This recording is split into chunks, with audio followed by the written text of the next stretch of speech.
Picture the single most expensive thing you could possibly buy: a private jet, a mega yacht, a skyscraper. Now imagine something that costs more than all three combined, floats in the middle of the ocean, gets battered by hurricanes, and burns through hundreds of thousands of dollars every single day, whether it's working or not. That's an oil rig. And today, we're going to figure out whether owning one is a license to print money or the fastest way to lose $1 billion ever invented. Because the answer is genuinely stranger than you'd think. Stick around, because by the end of this video, you'll understand an industry that quietly powers your entire life, and you'll know exactly why almost nobody who owns an oil rig actually owns any oil. Let's get into it. Okay, first we have to clear up the biggest misconception, because it changes everything about how the money works. When most people picture owning an oil rig, they imagine striking it rich, oil gushing out of the ground, you sitting on a pile of black gold like a cartoon millionaire. But here's the twist. The company that owns the rig and the company that owns the oil are usually two completely different businesses. On one side, you've got the oil companies, the names you know, the ExxonMobils, the Shells, the Chevrons, plus national giants like Brazil's Petrobras and Saudi Aramco. In the industry, these are called operators, or E&P companies, which stands for exploration and production. They own the rights to the oil under the seabed. On the other side, you've got a much less famous group called drilling contractors, companies like Transocean, Valaris, Noble, Seadrill. These are the guys who actually own the giant steel monsters, and they don't sell oil at all. They rent out their rigs. So the business model of owning an oil rig isn't find oil, get rich. It's closer to being the world's most extreme heavy equipment rental company. You own the machine, you provide the crew, and you charge an oil company a daily fee to borrow it. That daily fee has a name that's going to come up a lot in this video: the day rate. Remember it, because the day rate is the beating heart of this entire industry. So let's talk about what you're actually buying, because oil rig is a bit like saying vehicle. A skateboard is a vehicle. So is a cargo ship. There's a huge range. At the cheaper end, you've got jackup rigs. These are the ones that work in shallow water. And they've got these enormous legs that lower down to the seafloor and literally jack the whole platform up out of the waves. A jackup can run you anywhere from around $200 million on the low end up past a couple $100 million for a modern one. Then you move into deeper water, and things get spicy. Semi-submersibles, or semi-subs, are floating platforms that use huge submerged pontoons for stability. And a new one costs somewhere between about $460 and $770 million. And then, at the absolute top of the food chain, you've got drill ships. These are exactly what they sound like: actual ships, but with a drilling derrick sticking up through the middle, capable of drilling in water miles deep. A modern high-spec drill ship can cost anywhere from $550 million to over $1.5 billion. Let that sink in. A single vessel, more expensive than most skyscrapers, and it doesn't even produce anything on its own. It just drills the hole. And building one isn't a weekend project either. From design to delivery, a rig like this can take 2 to 5 years to construct, welding together high-strength steel to survive pressures and conditions that would crush ordinary equipment like a soda can. So before you've earned a single dollar, you've committed the better part of $1 billion in half a decade. Welcome to the oil business. All right, so you've got your billion-dollar drill ship. How do you actually make money? Back to the day rate. When an oil company needs to drill a well out in the deep ocean, they don't buy a rig. That would be insane for a job that might last a few months. Instead, they call up a drilling contractor and rent one. And they pay that day rate for every single day the rig is under contract. So what are these rates? For a jackup in shallow water, recent day rates have been running somewhere in the range of $100,000 to $130,000 a day. For a top-tier drill ship, we're talking a completely different universe. During the recent boom, the best ultra-deep water rigs were pushing day rates approaching $500,000 a day. And even after the market cooled a bit, high-end drill ships have been earning in the low 400,000s per day. Now do that math for a second. $400,000 a day. Over a full year, that's around $146 million in revenue from a single rig. And these contracts aren't just a few days. Offshore contracts are often locked in for years at a time. Just recently, one contractor extended a single drillship's contract with Petrobras by over 1,000 days, adding roughly $445 million to their backlog from one vessel. Backlog, by the way, is the industry's favorite word. It's the total value of all their signed future contracts, basically guaranteed money in the pipeline. And for a big contractor, it runs into the billions. So on paper, this looks incredible, right?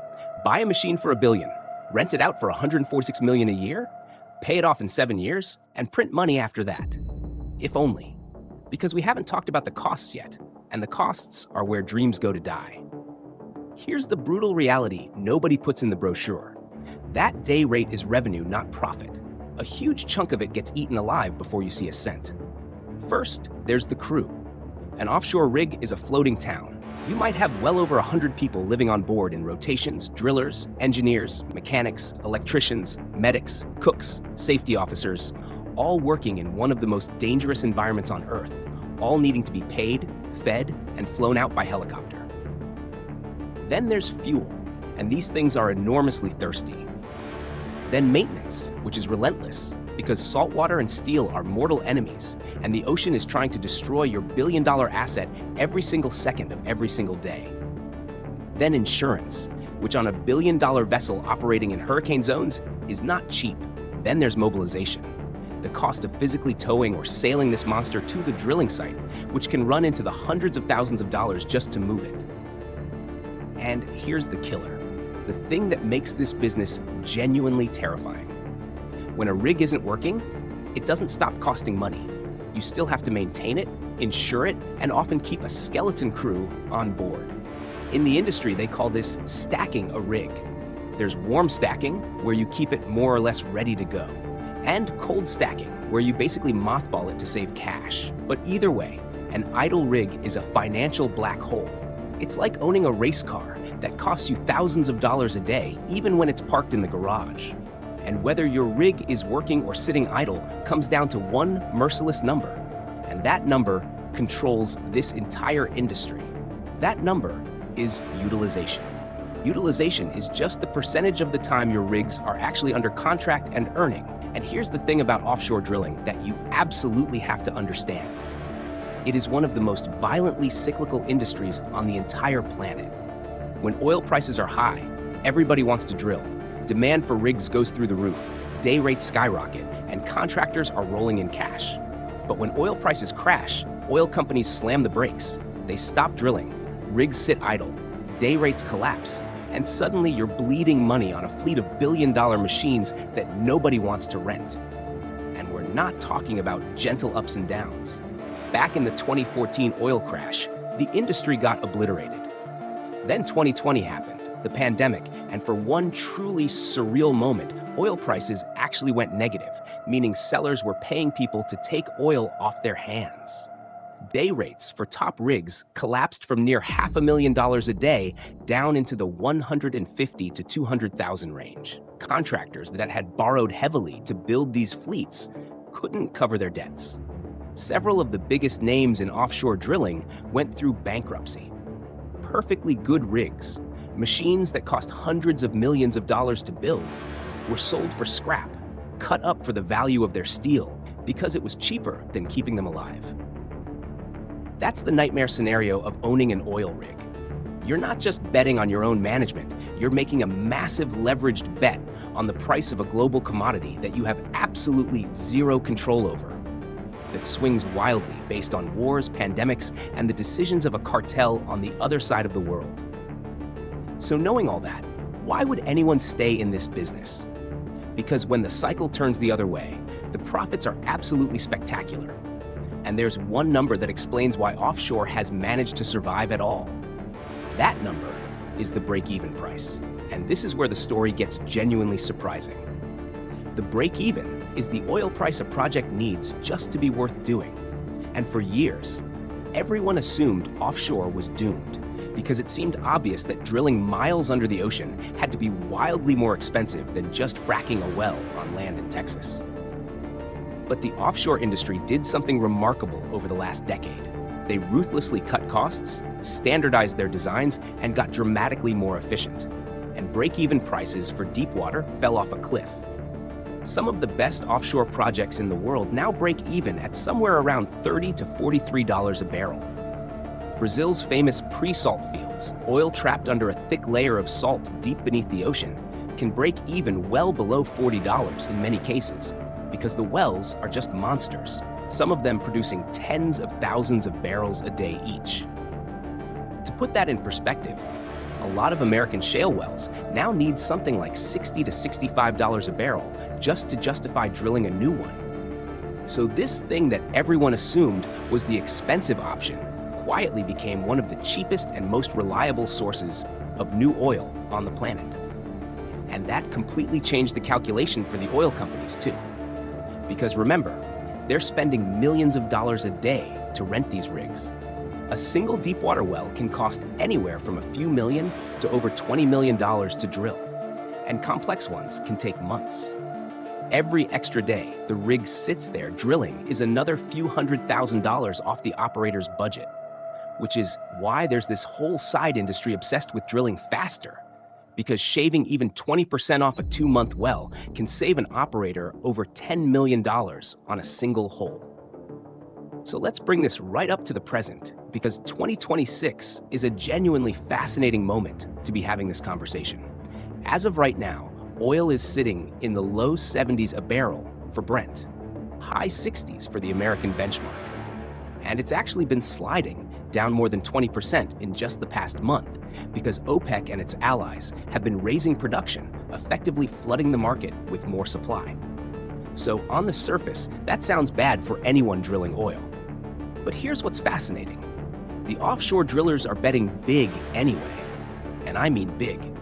In one of the most dramatic moves the industry has seen in years, Transocean, the biggest name in offshore drilling, which is literally celebrating its 100th anniversary this year, announced it's acquiring its rival Valaris. Combine them, and you get a roughly $17 billion behemoth controlling something like 73 rigs, the largest offshore drilling contractor on Earth. Why would they make that kind of bet with oil prices sliding? Because they believe in the cycle. They're betting that even with short-term price wobbles, the world's demand for oil isn't going away. That oil companies increasingly need offshore's low break-even barrels to replace their reserves. And that we're at the front end of a multi-year upcycle in offshore drilling.